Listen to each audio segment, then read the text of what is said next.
Hello guys, welcome to YouTube channel GSN math classes by Sandeep. GSN math classes by Sandeep YouTube channel पे आपका हार्दिक स्वागत है।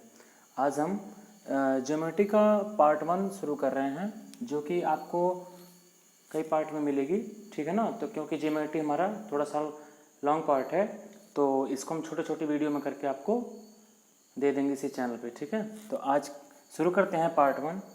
तो geometry में सबसे पहले इसी को क्या बोलते हैं, रेखा गणित बोला जाता है। रेखा गणित कहते हैं, ठीक है, रेखा गणित, ठीक है। अब रेखा गणित में क्या होता है कि रेखा गणित में हम तल पढ़ते हैं, उसके बाद लाइन पढ़ते हैं, ठीक है, और इसी में हम क्या पढ़ते हैं, कोण पढ़ते हैं, ठीक है ना, यानी एंगल, ठीक है ना। तो इन सब के बारे में किस में पढ़ा जाता है, रेखा गणित में पढ़ा जाता है, ठीक है ना। और रेखा गणित के यानी कि रेखा गणित के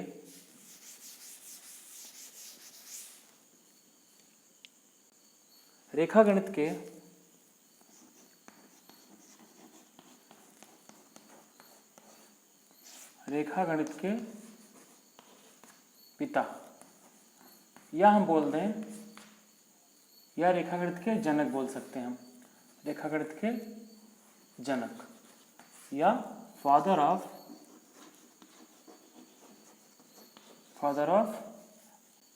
लाइन मैथ कौन हो जाएगा, यूक्लिड। कौन हो जाएंगे, यूक्लिड। यानी कि रेखा गणित के जनक कौन है, यूक्लिड को बोला जाता है, ठीक है। इसके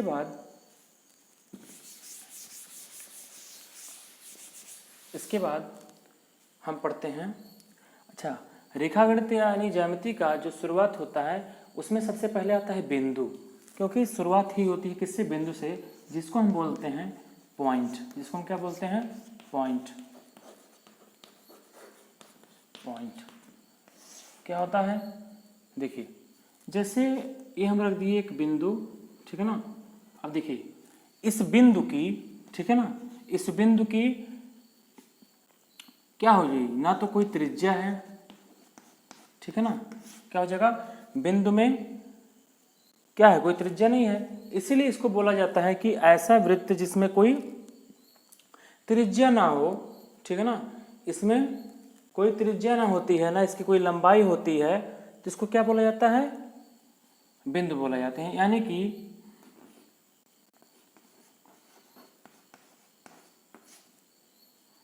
कि दोनों उपलब्ध ना हो, ऐसा वृत्त जिसमें ना उसकी लंबाई होती है ना उसकी त्रिज्या होती है, तो उसको क्या कहा जाता है, बिंदु कहला जाता है, ठीक है ना।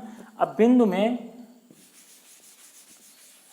में आपको बता दें कि जैसे यही बिंदु है, अब इसी बिंदु से इसी को ऐसे ऐसे बढ़ाया जाए, ऐसे बिंदु, अब इसी को ऐसे मिला दिया जाए, इसी को ऐसे मिला दिया जाए, ऐसे बिंदु है, अब इसी को ऐसे मिला दिया जाए, तो यह क्या बन गया, यह बन गया रेखा।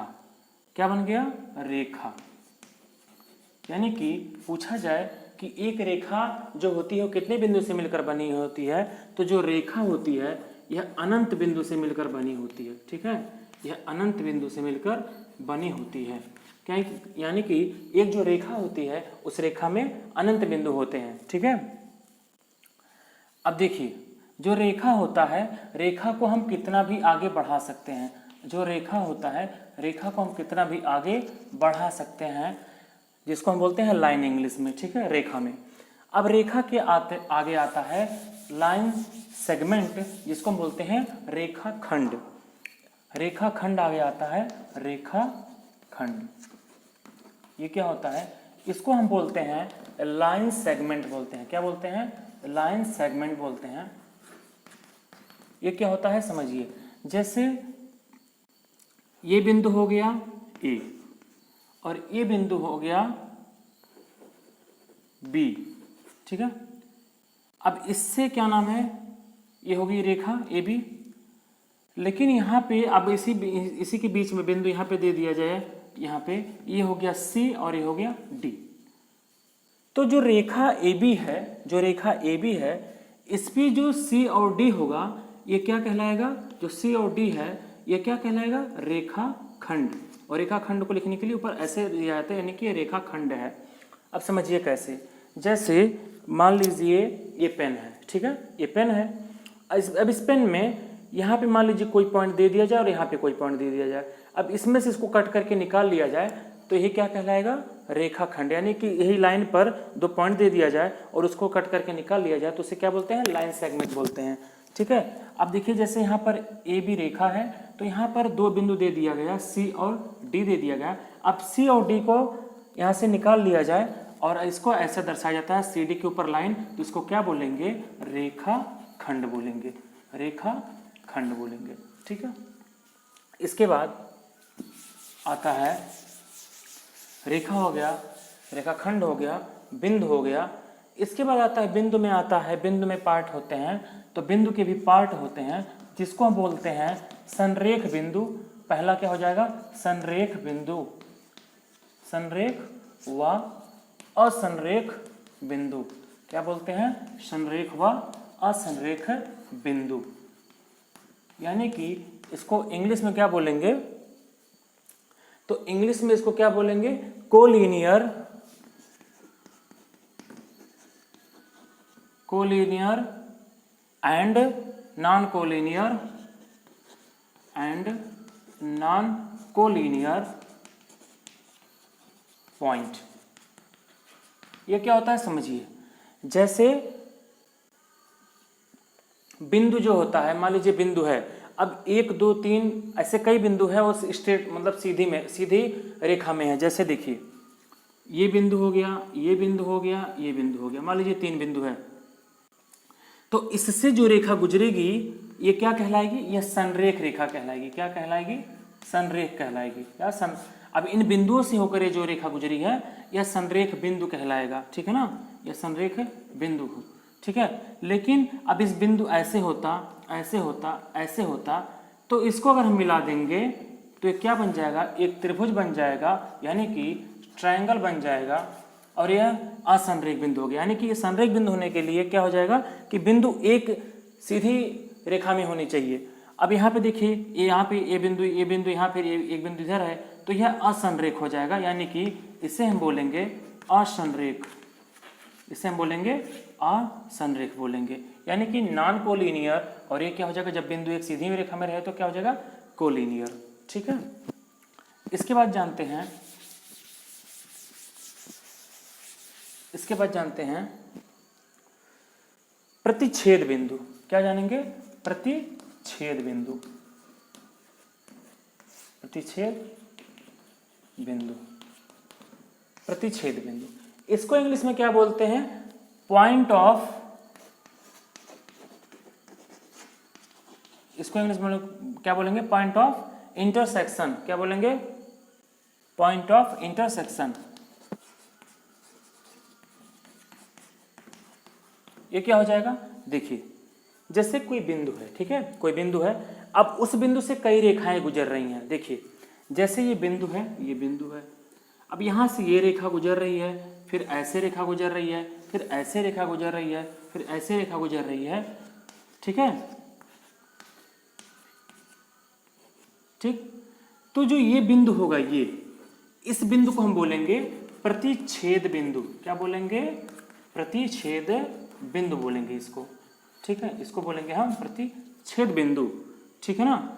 और एक ही बिंदु से जो रेखाएं गुजरती हैं इनको आपस में हम बोलते हैं संगामी रेखाएं। क्या बोलते हैं, संगामी रेखाएं, ठीक है ना। जो ये आपस में जो रेखाएं गुजरती हैं एक बिंदु से, इनको आपस में बोला जाता है संगामी रेखाएं।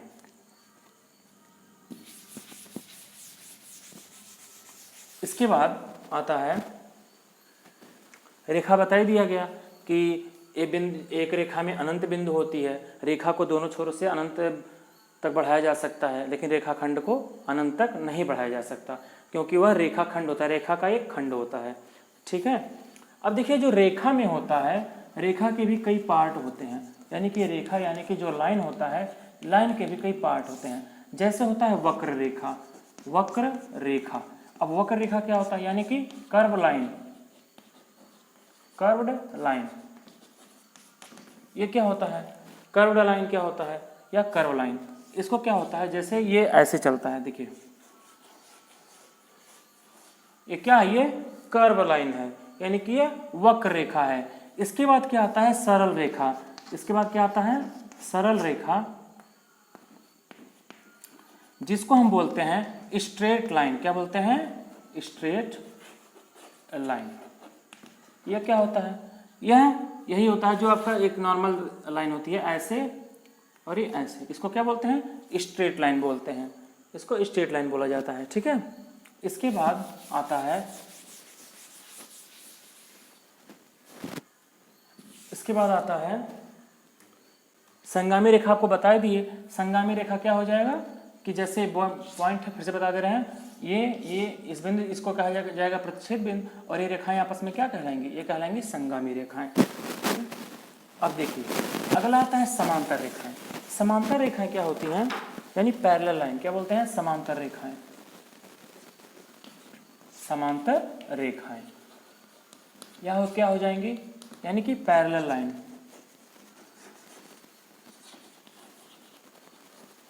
क्या होंगी, जैसे देखिए ये कोई रेखा है, इसी के समांतर एक रेखा और है, तो देखिए ये जो होगा, इनका जो दूरी होगा, ये हमेशा मान लीजिए ये जितनी दूरी की है ये, तो ये क्या हो जाएगा, ये हमेशा मेंटेन रहेगा। ये जो डिस्टेंस होगा ना, ये हमेशा मेंटेन रहेगा, ये दूरी कभी क्लोज नहीं होगी, यानी कि ये समान दूरी पे ये ऐसे बने रहेंगे। ठीक है ना, तो इनको क्या कहलाएंगे, ये समांतर रेखाएं। और ये कभी मिलेंगी नहीं, ये कभी आपस में कट नहीं करेंगी, ये कभी मिलेंगी नहीं, और इनकी दूरी हमेशा समान रहेगी, तो इसको क्या बोलेंगे, समांतर रेखाएं बोलेंगे। ठीक है ना, इसके बाद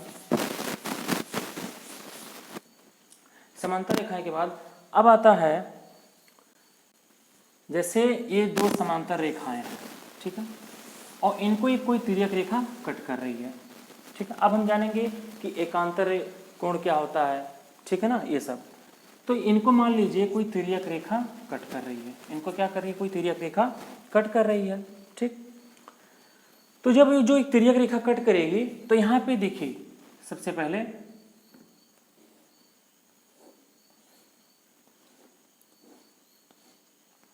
यहाँ पे कुछ कोण बनते हैं। ठीक है ना, क्या होते हैं, कुछ एंगल्स बनते हैं। जैसे यहाँ पे देखिए, मान लीजिए एक कोण है, ये दूसरा कोण है, ये तीसरा कोण है, ये चौथा कोण है, यानी कि एंगल 1, एंगल 2, एंगल 3, एंगल 4। अब यहाँ पे जैसे एंगल 5, एंगल 6, एंगल 7 और एंगल 8।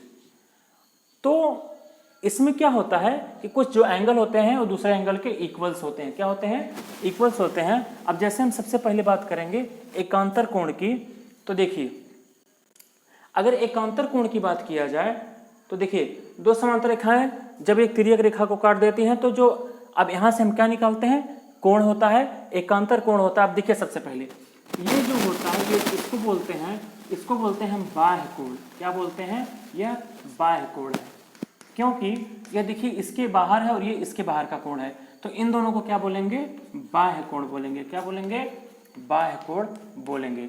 और इन दोनों को क्या बोलेंगे, इनको बोलेंगे अंतः कोण। क्या बोलेंगे, अंतः कोण बोलेंगे। ठीक है, अब इसके बाद क्या हो जाएगा, समझिए।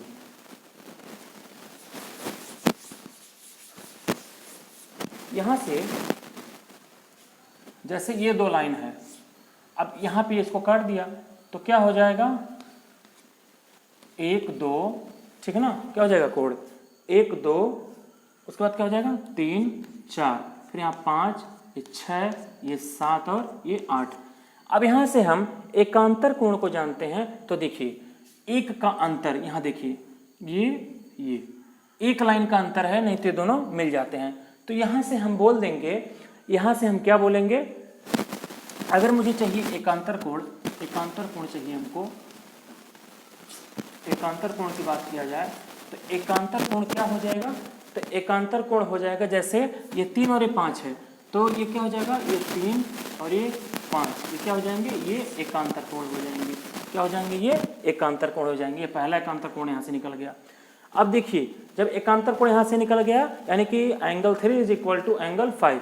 अब यहाँ से दूसरा मिलेगा एंगल 4, यहाँ देखिए ये इसके, तो ये इधर, तो कोण 4 यानी कि angle 4 is equal to angle 6। ये दूसरा एकांतर कोण निकल गया। ठीक है, तो यहाँ से 3 एकांतर कोण क्या हो जाएगा 5 और 4 का ऐसे ये एकांतर कोण आपस में हो जाएंगे। ठीक है ना। अब देखिए संगत कोण क्या होता है, संगत कोण हम जानते हैं, ये तो एकांतर कोण हो गया।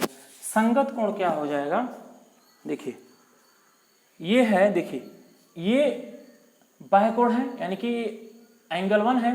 तो अब देखिए हम जाते हैं संगत कोण क्या होता है, संगत कोण। ठीक है ना। तो देखिए एंगल 1 है और ये एंगल 5 है। देखिए यह लाइन के ऊपर और ये भी लाइन के ऊपर, तो यानी कि angle 1 is equal to angle 5, ये क्या हो जाएगा, ये संगत कोण है। अगला क्या हो जाएगा, अगला हो जाएगा, देखिए एंगल 1 इज इक्वल टू क्या हो जाएगा, एंगल 5, ये क्या हो जाएगा, संगत कोण हो जाएगा।